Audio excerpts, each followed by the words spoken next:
On va expliquer comment marchent les LLM. Je sais, ce sont des perroquets stochastiques. Ouais, tu sais ce que ça veut dire, stochastique? Non, pas vraiment. Ouais, ça fait des stats, quoi. Ça se base sur les fréquences des mots dans les textes. Ça veut dire aléatoire ou probabiliste. L'idée du perroquet stochastique, c'est que l'IA répéterait ce qu'elle a vu sans comprendre. On va voir que c'est plus subtil. À vrai dire, il n'y a aucun calcul explicite de fréquence de mots. Mais c'est vrai que ça repose sur des régularités statistiques. On regarde un peu plus précisément et on revient ensuite à cette image de perroquet. D'accord? C'est toi la chef. Je vais décrire les grandes étapes pour obtenir un LLM, donc un Large Language Model, comme ChatGPT. D'abord, on va réunir du texte, beaucoup de texte. Combien? L'équivalent de plusieurs centaines de millions de livres. Ces textes vont nous fournir des exemples d'entraînement. Alors, on extrait un texte et on coupe le dernier mot. On voudrait trouver une sorte de formule qui sera capable de calculer ce prochain mot qui a été coupé. Une formule, on ne va pas faire des maths? Non, t'inquiète pas. Tu as juste besoin de comprendre que notre formule a des milliards de paramètres. Tu vois, si tu prends 3x au carré plus 5x plus 7, par exemple, c'est une formule qui a 3 paramètres. 3, 5 et 7. Et nous, on va en avoir des milliards. Alors au début, les paramètres sont un peu aléatoires, et donc le mot calculé est faux. Mais on va pouvoir corriger. Exactement. Comme on sait quel mot aurait dû être calculé, on ajuste les paramètres pour qu'une prochaine fois, ça se trompe moins. Et comment on ajuste? Alors je peux te parler de descente de gradient, mais c'est des maths. Et à vrai dire, savoir comment les paramètres sont ajustés, ce n'est pas tellement important pour nous, pour ce qu'on veut voir dans cette formation. Ok, donc grâce à des maths, on règle les paramètres de la machine après chaque exemple et hop, on a notre modèle. Et hop, après quelques semaines de calcul sur des centaines de GPU qui consomment l'électricité d'une petite ville. Ah oui, quand même. Et il faudrait des milliers d'années à un humain pour régler les paramètres à la main. Et si on voulait les écrire dans des livres, il faudrait des milliers de tomes. Mais effectivement, le modèle s'améliore petit à petit et hop, quand on est content de nos paramétrages, on a terminé la phase d'entraînement. Je crois que j'ai compris. Pendant la phase d'entraînement, on teste le modèle sur l'équivalent de millions de livres, le modèle prédit une suite, on la compare à ce qui est attendu et les paramètres sont ajustés automatiquement pour réduire les erreurs. C'est ça. On pourrait encore préciser une chose. En fait, il ne prédit pas seulement le mot suivant, mais pour tous les mots du vocabulaire qu'il a, la probabilité que ce soit ce mot-là qui suive. Tu compliques, ça change quoi? Ça veut dire qu'on ne prend pas forcément le mot le plus probable, mais on tire au sort parmi les mots probables. C'est pour ça qu'on n'a pas toujours les mêmes réponses quand on pose la même question. C'est ça. Et donc, si on revient aux paramètres, ce qui me semble incroyable, c'est qu'ils ne sont pas déterminés par des humains, en fait. C'est ça qui fait qu'on parle d'intelligence artificielle. Les humains écrivent toute l'architecture, mais pas les paramètres, qui, eux, sont appris automatiquement. Les humains ont donné le cadre, mais le modèle est obtenu à l'issue d'ajustements successifs automatiques. Et pourtant, ça semble vraiment produire des réponses qui sont très sensées. Oui, c'est assez extraordinaire et pas du tout évident a priori. Le fait d'être capable de prédire le mot suivant, c'est pas juste de la mémorisation où les paramètres intègrent des connaissances sur le monde. Les LLM semblent développer une sorte de représentation du monde. Et ça semble s'accompagner de l'émergence de capacités de l'ordre de la compréhension. C'est ce qu'on appelle les capacités émergentes. Personne n'avait vraiment prévu que prédire le mot suivant, ça donnerait ces aptitudes. C'est une des grandes surprises de l'IA. D'accord, on est loin de l'image du perroquet stochastique que je me faisais. Tu te souviens, tout à l'heure, on a vu que l'IA hallucinait que la ligne bleue est de la même longueur que la ligne rouge, alors qu'elle est clairement plus longue.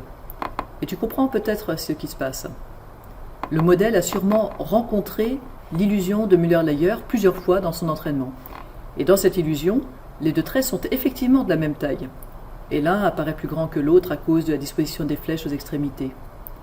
Le modèle a appris à associer ce type d'image et la question de longueur de trait à une réponse du type « les traits sont de même longueur, c'est une illusion ». Et donc le LLM nous répond que dans notre image, les traits sont de même longueur et nous propose même une explication sur les illusions. Stanislas Dehaene parle d'illusion d'illusion. Alors dans le cas de cette hallucination, il faut comprendre que les LLM sont de véritables machines à prédire ce qu'un bon humain aurait pu répondre. Mais ce n'est pas toujours juste.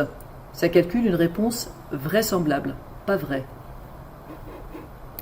Et l'erreur qu'on a vue, de nurse traduit en infirmière, sans savoir si ça devrait être infirmière ou infirmier, C'est pas qu'il va chercher dans des données et qu'il calcule en direct que infirmière est plus fréquent. C'est qu'il a intégré en interne dans ses paramètres pendant son entraînement. Exactement. Pour pouvoir intégrer intérieurement les textes, comme tu dis, il doit s'appuyer sur des généralisations. Par exemple, si une phrase dit « Paris est la capitale de la France » et une autre « La France a pour capitale Paris », il est probable qu'il intégrera, on ne sait pas trop comment, les concepts de Paris, capitale et France, sans apprendre par cœur des phrases qui disent la même chose. Et donc, on comprend bien que ces généralisations sont nécessaires, mais qu'elles peuvent provoquer des erreurs. On en verra d'autres. Et pour Taïwan, c'est parce que les deux LLM n'ont pas été entraînés sur les mêmes données, c'est ça? Ça joue peut-être, mais ce n'est pas la raison principale. En fait, à la fin de la phase d'entraînement, d'ailleurs on dit pré-entraînement, on n'a pas terminé, parce qu'on a un modèle brut qui n'est pas très utilisable. Il peut répondre à des questions dangereuses, se montrer grossier, raciste, misogyne, être choquant dans les textes qu'il produit à propos de questions délicates. Il faut donc encore des ajustements. Absolument. On a une phase de fine-tuning où on oriente le modèle pour qu'il soit helpful, honest, harmless. Toujours en le laissant apprendre à partir d'exemples. C'est ça, mais cette fois-ci, on a besoin d'humains. Des humains peuvent donner un feedback pour réorienter les réponses ou écrire des exemples d'entraînement très précis à la main. Ouais, ok, je comprends. Pour les thèmes un peu touchy de politique, c'est le fine-tuning qui explique que des modèles différents donnent des réponses différentes. C'est ça, et d'ailleurs, ces thèmes un peu touchy, comme tu dis, ils peuvent être carrément glauques. Et tu as peut-être entendu parler des annotateurs qui ont pour travail de consulter et labelliser des contenus toxiques. Des textes qui décrivent des scènes violentes, par exemple. Ouais, par exemple, ou pornographiques et violentes, ou pire. Et il faut aussi annoter des images, des vidéos. Alors, il y a eu des actions en justice contre OpenAI et contre Meta qui ont sous-traité cette tâche d'annotation au Kenya avec des conditions de travail précaires. Plus de 150 annotateurs kenyans ont été diagnostiqués avec des troubles de stress post-traumatique sévères. En fait, l'IA exploite des travailleurs.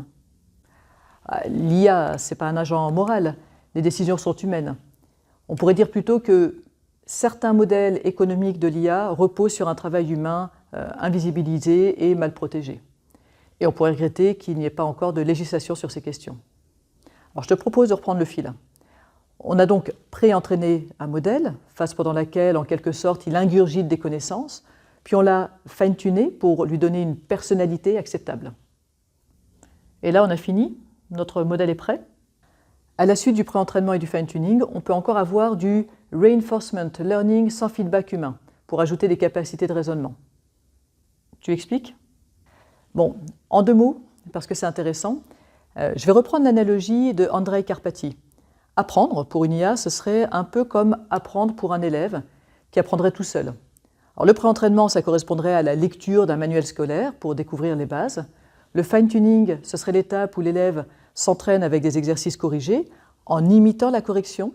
Et la dernière étape, le reinforcement sans feedback humain, ce serait l'élève qui fait des exercices pour lesquels il n'a pas la correction détaillée, mais seulement la réponse.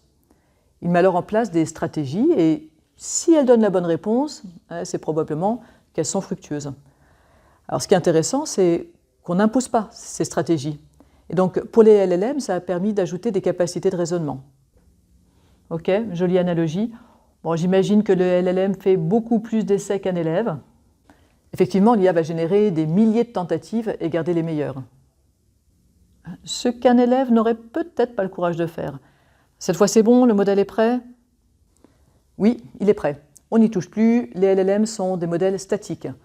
On va pouvoir faire travailler notre modèle. Alors on lui envoie nos prompts, c'est-à-dire nos questions, accompagnés de l'historique de la conversation, de pré-prompts écrits par les entreprises qui nous proposent des services, et peut aussi y avoir un complément avec des outils de recherche sur Internet ou du calcul par exemple.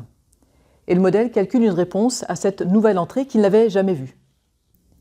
Et il comprend ce qu'on lui demande? Oui ou non, selon comment on définit comprendre.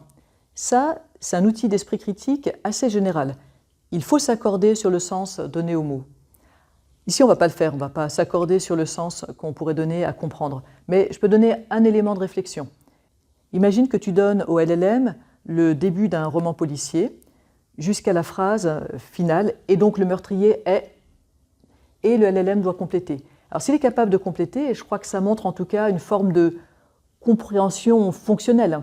Alors sûrement pas une compréhension comme la nôtre, mais quelque chose de l'ordre de la compréhension. Bon, on résume. On est loin d'avoir tout dit. C'est beaucoup plus subtil et complexe que ce qu'on a pu voir ensemble. Notamment, je t'ai dit que les LLM prédisent des mots, mais en réalité, le vocabulaire est fait de tokens, qui sont des bouts de mots. Mais en fait, je crois que ces détails ne sont pas très importants pour nous ici. Ce qu'il faut garder en tête, c'est que les LLM sont des modèles entraînés, qu'ils ont des milliards de paramètres et qu'on ne sait pas totalement pourquoi ils produisent telle ou telle réponse. En fait, j'ai encore une question. Quand le modèle fait des erreurs, pourquoi on ne les corrige pas? Bien, parce qu'on sait exactement quels calculs sont faits, mais on ne sait pas pourquoi ils sont faits. Et donc, on ne sait pas pourquoi, en général, il répond bien et d'autres fois, il se trompe. C'est pour ça qu'on dit parfois que c'est une boîte noire, même si les recherches en interprétabilité progressent. Avec des milliards de paramètres, en plus entremêlés, c'est impossible de donner du sens à la formule générale et impossible de donner du sens individuellement à chaque paramètre. Et donc, très difficile de corriger une erreur en particulier.